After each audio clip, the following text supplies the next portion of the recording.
Today, I want to show you how to use the checkbox within Teta. This widget can be useful when, for example, wanting to create a shopping list. Let's first create a state. To do this, we select Scaffold and add 1. We can then set the name to checkbox and leave the default value to 0. Let's now add the widget and then access it in order to create an action. Moving on to our parameters, we can choose State, OnChange, Increment, and Checkbox.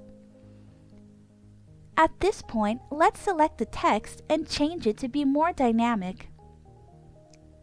Let's set the value from text to state and then add checkbox. In just a few seconds, we have created a checkbox for our shopping list, which will help us remember everything we need. If you want to see other Teta tutorials, don't hesitate to visit our YouTube channel. See you next time!